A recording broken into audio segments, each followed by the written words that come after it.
Hello and welcome दोस्तों, बहुत बहुत स्वागत है आप सभी का मेरे यूट्यूब चैनल क्रिक सुमिंदु में। तो वर्ल्ड कप के जो क्वालिफायर राउंड्स एक तरह से चल रहे थे, जिसमें 10 टीमें पार्टिसिपेट कर रही थी ग्रुप ए और ग्रुप बी, दो ग्रुप में। तो फाइनली एक तरीके से उनका ग्रुप स्टेज का जो मैचेस है वो ख़त्म हो चुका है। अब बारी है सुपर सिक्स की। यानी कि जो 10 टीमें थे उसमें से 4 टीमें एक तरीके से घर लौट चुकी हैं, जिनका वर्ल्ड कप खेलने का सपना एक तरह से सपना ही रह चुका है। 6 टीमें ने एडवांस कर लिया है सुपर सिक्स के स्टेज के लिए। ऑलरेडी आपको ऐसा कहा कि बता दिया था कि जो ग्रुप ए है उसमें से जिम्बाब्वे, वेस्ट इंडीज़ और नीदरलैंड क्वालिफाई कर गए थे। ग्रुप बी में से भी ऑलमोस्ट एक तरह से तय था कि श्रीलंका, स्कॉटलैंड और ओमान ही करेंगे। लेकिन जो बचे हुए मैचेस थे उसने एक तरह से ये भी डिसाइड कर दिए कि नेक्स्ट राउंड में जो टीमें क्वालिफाई कर रही हैं उनके कितने कितने पॉइंट्स होंगे। तो ऐसे में अगर आप देखो तो मैं अगर आपको बताऊं ग्रुप ए से, तो वही टीमें गई हैं। लेकिन ग्रुप ए में एक और ज़बरदस्त मैच देखने को मिला, और जिसने पूरा का पूरा एक तरीके से कहेंगे जो सुपर सिक्स का एक तरीके से रोमांच है उसको और भी ज़्यादा बड़ा कर दिया है। वो था नीदरलैंड की एक ऐतिहासिक जीत वेस्ट इंडीज़ के सामने। मतलब कि वेस्ट इंडीज़ टीम तो जिम्बाब्वे से हार गई थी और ऑलरेडी एक बहुत बड़ा हार्ट ब्रेक उनके लिए हुआ था। और साथ ही कल भी अगर आप देखो एक जो मैच हुआ नीदरलैंड्स के अगेंस्ट उनका, वहाँ पे तो मतलब वेस्ट इंडीज़ टीम के हाल क्या होंगे कि मतलब उन्होंने 374 रन बनाए पहले बैटिंग करते हुए। बाद में अगर आप देखो डिफेंड करते हुए वो मैच टाई हो गया, 374 तक नीदरलैंड्स भी पहुंच गई। कंप्लीट टीम एफर्ट था, सभी बल्लेबाज और ऑलमोस्ट कंट्रीब्यूट किया और ज़बरदस्त बैटिंग की। और मैच अंत में एक समय लग रहा था कि नीदरलैंड्स जीत जाएंगे, लेकिन आखिरी बॉल पे जहाँ पे 1 रन चाहिए था वहाँ पे विकेट गिर जाता है और फिर सुपर ओवर हो जाता है। 374 का जो टोटल है वो वेस्ट इंडीज़ बना लेती है और उसके बाद उसको डिफेंड करते हुए इतने रन पड़वा भी देती है। और फिर होता है सुपर ओवर। सुपर ओवर में जो ड्रामा हुआ, मतलब जेसन होल्डर बॉलिंग करने आए थे और उनको 30 रन पड़ गए। लोगान वान बीक थे नीदरलैंड्स के ऑलराउंडर, जिन्होंने उनको 30 रन मारे उस ओवर में। तो जेसन होल्डर जिन्होंने आखिरी बॉल पे कैच पकड़ा था, उनको एक तरह से बॉलिंग कराया गया और 30 रन उनको सुपर ओवर में पड़े। और अभी तक मैं हैरान हूँ कि सुपर ओवर कैसे जेसन होल्डर डालने आ गए, जबकि आपके पास अल्जारी जोसेफ थे। अल्जारी जोसेफ ने शायद जो आखिरी ओवर था उसमें कुछ 9 रन या 10 रन चाहिए थे, जिसमें उन्होंने एक तरह से डिफेंड किया था, ऑलमोस्ट डिफेंड कर लिया था, बट वो टायर्ड हो गया। तो उन्हीं को एक तरह से आपको ओवर देना चाहिए था सुपर ओवर में, बट आपने दिया जेसन होल्डर को। और जेसन होल्डर उतनी कंसिस्टेंसी के साथ वो डेथ बॉलिंग करते नहीं है। अभी आपको आईपीएल में याद होगा एक ओवर में उन्होंने 3 छक्के पड़वा दिए थे, शायद उनको मारा था टिम डेविड ने। 3 फुल टॉस डाले थे और 3 छक्के पड़े थे। उस हिसाब से किस तरह से जेसन होल्डर के ऊपर वो भरोसा दिखाया शे होप ने और उनकी पूरी टीम मैनेजमेंट, वो पता नहीं है। और उसके बाद भी आप देखो एक तो ब्लंडर कर चुके थे, एक और ब्लंडर उन्होंने ये किया कि निकोलस पूरन जिन्होंने उस मैच में शतक जड़ा था उनको बैटिंग करने के लिए ही नहीं भेजा। ओपन करना है जॉनसन चार्ल्स और शे होप। अब जॉनसन चार्ल्स का तो समझ आता है, पावर हिटर है, वो आ गए, लेकिन उसके अलावा शे होप को क्या ज़रूरत थी आने की। आप निकोलस पूरन को भेज सकते थे। हाँ, अगर कोई इंजरी इशू हुआ होगा तो वो अलग चीज़ है, बट आई डोंट थिंक कि वो इंजरी इशू कुछ हुआ था। अदरवाइज आप निकोलस पूरन को सीधे सीधे भेज सकते थे। अगर वो 30 रन का आंकड़ा क्रॉस कर सकता था, वो सिर्फ निकोलस पूरन ही थे उस टीम में। लेकिन उसके अलावा किसी भी बैट्समैन में शायद वो दमखम नहीं था। जॉनसन चांस ने हालांकि पहले ही बॉल पे छक्का ज़रूर मारा, लेकिन उसके बाद वही लोगन वानविकी थे जो कि बॉलिंग भी कर रहे थे। पहली बॉल छक्का गिरने के बाद लगातार 2 बॉलों में 2 सिंगल ले दिया, और चौथी और पांचवी बॉल पे उन्होंने विकेट लेके लगातार 2 बॉलों में 2 विकेट लेके मैच खत्म कर दिया। और नीदरलैंड्स ने एक ऐतिहासिक जीत, एक हिस्टोरिक विन एक तरह से कह सकते हैं, जो जो उन्होंने वेस्ट इंडीज़ के अगेंस्ट पाई। और वो सिर्फ एक तरह से जीत नहीं था, बल्कि वहाँ पे 2 जो पॉइंट्स मिले वो उन्होंने अपने साथ कैरी किया सुपर सिक्स में जाते हुए। और जिसके चलते आप देखो वेस्ट इंडीज़ 0 पॉइंट के साथ वहाँ पे गए। तो एक बहुत ही बढ़िया वहाँ पे मैच हुआ। दूसरी तरफ अगर आप देखो तो जिम्बाब्वे ने जो अपना आखिरी मैच था वो जीता, 400 से अधिक स्कोर उन्होंने बना दिया। फिर अगर आप देखो आज के जो 2 मैचेस हुए उसमें देखो श्रीलंका ने बहुत ही बढ़िया मैच जीता है स्कॉटलैंड के अगेंस्ट, और वो कर गए हैं क्वालिफाई। दोनों में से जो भी टीम जीतता वो 8 पॉइंट पे फिनिश करता, तो वो श्रीलंका ने किया है। और जाते जाते आयरलैंड ने, वो बाहर हो चुके हैं, लेकिन उन्होंने यूएई को भी हरा दिया है और बहुत बड़े मार्जिन से हराया है। पॉल स्टर्लिंग जो उनके सीनियर खिलाड़ी हैं, उन्होंने ज़बरदस्त शतक जड़ा था और जिसके चलते वो मैच जीते हैं। लेकिन आयरलैंड और यूएई दोनों का सफ़र यहीं पे ख़त्म हो चुका है। तो जो 6 टीमों ने एक तरह से क्वालिफाई किया है नेक्स्ट राउंड के लिए, ग्रुप ए से जिम्बाब्वे, नीदरलैंड्स और वेस्ट इंडीज़, और ग्रुप बी से श्रीलंका, स्कॉटलैंड और ओमान है। अब वो सुपर सिक्स में पहुंच चुकी है और ऑलरेडी वहां पर आप देखो टेबल को देखो, वो सेट हो चुका है। तो मैंने जो पिछला वीडियो किया था वर्ल्ड कप क्वालिफायर्स को लेके, उसमें आपको पूरा का पूरा फॉर्मेट भी समझाया था कि जो टेबल बनेगा उस हिसाब से बनेगा कि दोनों ही एक तरह से ग्रुप से जो टीमें वहाँ पे एक तरह से क्वालिफाई करेंगे तो एक टीम को वो उतने पॉइंट्स मिलेंगे जो कि उसने बाकी जो दो टीमें अपने ग्रुप से क्वालिफाई हुए हैं उनके अगेंस्ट लिए होंगे। तो जैसा कि मैंने एग्जांपल भी दिया था कि जिम्बाब्वे ने फिनिश जरूर किया 8 पॉइंट के साथ, लेकिन उनको सुपर 6 में 4 पॉइंट्स मिलेंगे क्योंकि उनके साथ वेस्ट इंडीज़ और नेदरलैंड्स आए हैं जिनको उन्होंने हराया था। और वहीं दूसरी तरफ अगर देखो वेस्ट इंडीज़ जो कि वो दोनों टीमों से हारी है, यानी कि जिम्बाब्वे और नेदरलैंड्स से, तो उनको एक भी पॉइंट वहाँ पे नहीं मिलेगा। उसी तरह से ही एक तरीके से टेबल जारी हुआ है। तो सबसे ऊपर है श्रीलंकन टीम क्योंकि वो 4 पॉइंट के साथ है और बेहतर नेट रन रेट के साथ है। दूसरे पायदान पर जिम्बाब्वे की टीम है जिनके पास भी 4 पॉइंट है, हल्का उनका नेट रन रेट जो कि वो श्रीलंका से कम है, उसी वजह से वो दूसरे पायदान पे है। तीसरे और चौथे पर आप देखो, तीसरे पे स्कॉटलैंड है और चौथे पे नीदरलैंड्स है। दोनों के पास अगर आप देखो 2-2 पॉइंट्स है, बस नेट रन रेट का फासला है। और फिर फिफ्थ और सिक्स प्लेस पे है वेस्ट इंडीज और ओमन, तो उनके पास अभी पॉइंट्स ही नहीं है, 0 पॉइंट्स है और नेट रन रेट भी खराब है। सबसे जो मज़ेदार चीज़ है कि सभी टीमों ने 2-2 मैचेस खेल लिए हैं। तो ऐसे में उनके पास 3-3 मैचेस बचे हुए हैं जो कि उनको खेलने हैं अदर ग्रुप के एक तरीके से 3 टीमों के साथ। यानी कि जिम्बाब्वे अब नेदरलैंड या वेस्ट इंडीज से नहीं खेलेगी, उसको उन मैचेस के एक तरह से पॉइंट मिल चुके हैं। बाकी अब वो श्रीलंका, स्कॉटलैंड और ओमन से खेलेंगे और बाकी टीमों के लिए उसी तरीके से एक तरह से प्रोसेस जो कि वो चलेगा।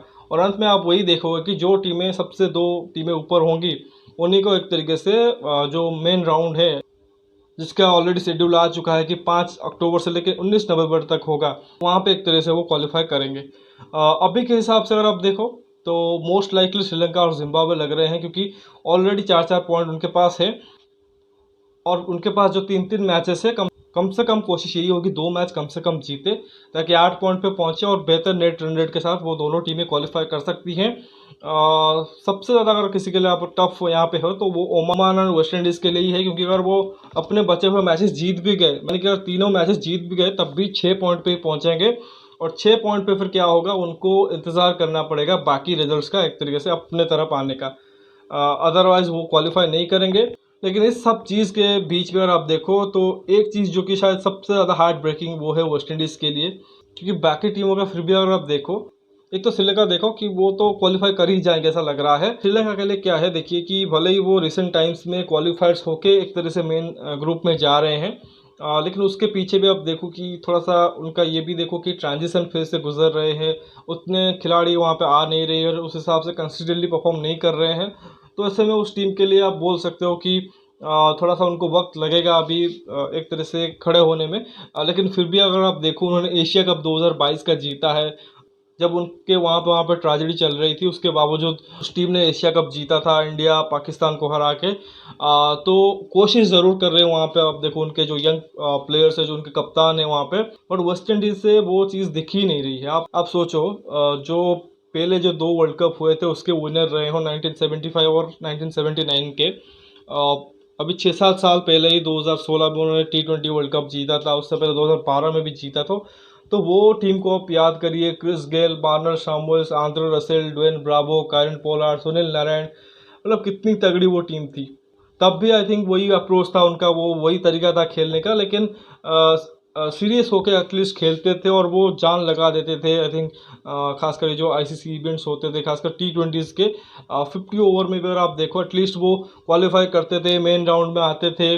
कुछ हल्का सा एक तरीके से थ्रेट जो कि वो बाकी टीमों को देते हैं। इनफैक्ट आप याद करिए जो पिछला एडिशन था वर्ल्ड कप का 2019 में, एक न्यूजीलैंड वाला जो मैच उनके अगेंस्ट याद आता है। शायद पहले ही ओवर में शेल्डन कॉटरेल ने कॉलिन मनरो और मार्टिन गप्टिल शायद दोनों के आउट कर दिया था। उसके बाद केन विलियमसन का शायद शॉ आया था और न्यूजीलैंड एक अच्छा स्कोर खड़ा किया था और उसके बाद शायद कार्लोस ब्रैथवेट का ज़बरदस्त इनिंग्स आया था, शायद शतक आया था, लेकिन आखिर में वो मैच फिनिश नहीं कर पाए थे। एक ज़बरदस्त मैच वहाँ पे देखने को मिला था।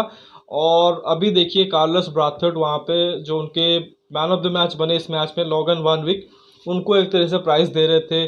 कमेंटेटर बॉक्स में वो बैठ के एक तरीके से अपनी टीम का ये जो लाचार परफॉर्मेंस है उससे देख रहे थे। तो जो भी I think West Indies cricket के ग्रेट रहे हैं पास्ट में, जितने बड़े खिलाड़ी रहे हैं, अब उनका सोचिए वो उनको किस तरह से फील हो रहा होगा जब उनकी टीम इस तरह से परफॉर्मेंस दे रही होगी। ऐसा नहीं है कि काफ़ी यंग टीम है, मतलब ऐसे में यहाँ पे देखो कि बहुत से एक्सपीरियंस भी खिलाड़ी है। आई थिंक शे होप हो गए, जॉनसन साल्स हो गए, ब्रेंडन किंग हो, निकोलस पूरन हो, जेसन होल्डर, कितने एक्सपीरियंस खिलाड़ी है, उनके कप्तान भी रह चुके हैं। तो ऐसे में आप एटलीस्ट ये तो उम्मीद कर सकते हो कि जिम्बाब्वे, नीदरलैंड, स्कॉटलैंड, ओमान, इनके अगेंस्ट वो एटलीस्ट जीत के एटलीस्ट जाएंगे मेन स्टेज के लिए, जहाँ पे उनको 9 मैचेस मिलेंगे India, Pakistan, Sri Lanka, Australia, England जैसे बड़े टीमों के साथ खेलने का। लेकिन अभी तो देख के लग रहा है कि उनका ये जो वर्ल्ड कप का सपना है वो एक तरीके से सपना ही रह जाएगा। इनफैक्ट उसमें पार्टिसिपेशन करने का भी एक तरीके से शायद पहली बार ऐसा होगा कि किसी ओडीआई वर्ल्ड कप में वेस्ट इंडीज़ के बगैर एक तरीके से बाकी टीमें उतर रही हैं। तो बहुत ही एक तरह से कहेंगे बहुत ही एक लो मोमेंट एक तरीके से आप कहोगे कि वेस्ट इंडीज़ क्रिकेट के लिए, और उनके जो भी फॉर्मर एक तरीके से ग्रेट क्रिकेटर रहे हैं। तो इससे आई थिंक उभरने के लिए वेस्ट इंडीज़ को टाइम लगेगा, लेकिन उसमें भी देखो ज़्यादा वक्त नहीं लगेगा, क्योंकि अगला ही सीरीज़ उनका इंडिया के साथ है। हम वहाँ पे जा रहे हैं, टूर कर रहे हैं, टेस्ट, वनडे, फिर T20 हर एक मैच खेलेंगे। और मुझे तो सरप्राइज़ होगा अगर इंडिया एक भी मैच वहाँ पे हारा। मतलब टेस्ट क्रिकेट में तो मैं उम्मीद नहीं कर रहा हूँ कि वो वेस्ट इंडीज़ बहुत ज़्यादा कुछ टक्कर देगी। इंडिया की टीम में आप देखो कुछ खिलाड़ी ज़रूर एक तरह से रेस्टेड है, ड्रॉप भी हुए हैं, बट स्टिल आप देखो इंडिया की साइड बहुत एक तरह से फार सुपीरियर है। वनडे में भी जिस तरह से वो अभी खेल रहे हैं, मतलब बैटिंग तो फिर भी उनकी अच्छी है, बैटिंग से वो अच्छा एफर्ट डाल देंगे, बट बॉलिंग में बहुत ही कमज़ोर है। और कैप्टनसी भी जो चॉइसेस है, जो उनकी एक तरह से कॉल है, वो भी एक तरह से बहुत ही ख़राब है। तो वनडे में भी बहुत ज़्यादा एक्सपेक्टेशन तो नहीं है, और T20 में भी मैं मानूंगा कि इंडिया को 5-0 करना चाहिए, क्योंकि सारे के सारे यंग टैलेंट जो कि इंडिया के जो अभी IPL से लौट रहे हैं, परफॉर्मेंस बढ़िया करके आए हैं, वो सब वहाँ पर जाएंगे खेलने के लिए। और वेस्ट इंडीज़ टीम जिस मोमेंट पर अभी है, जो उनको एक तरह से झटका लगा है, आई डोंट थिंक कि वो भी उस तरह से वो उभर पाएंगे उस चीज़ से। और जैसे मैंने कहा कि अगर 1-2 मैच पर वो इंडिया को हरा देते हैं तो वो बहुत ही बड़ी बात होगी।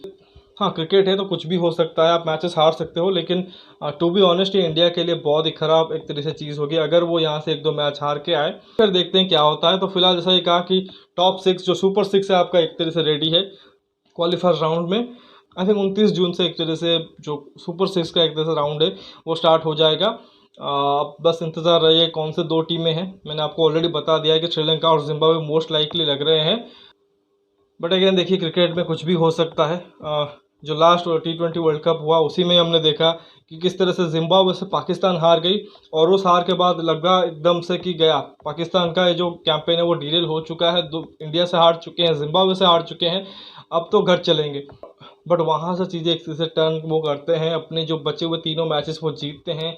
और एक जो मैच उनका जो नीदरलैंड्स ने हेल्प किया साउथ अफ्रीका को हरा के, वो भी बहुत ही एक तरीके से अनएक्सपेक्टेड रिजल्ट था, लेकिन वो उनके फेवर में आया। उसके बाद उन्होंने अपना आखिरी गेम बांग्लादेश से जीता और क्वालिफाई कर गया एक तरह से सेमीफाइनल के लिए। उसके बाद फाइनल भी एक तरह से खेले। तो अगर उसी प्रकार का कुछ टर्न अराउंड होता है किसी टीम के लिए तो वो तो मिरेकल ही होगा।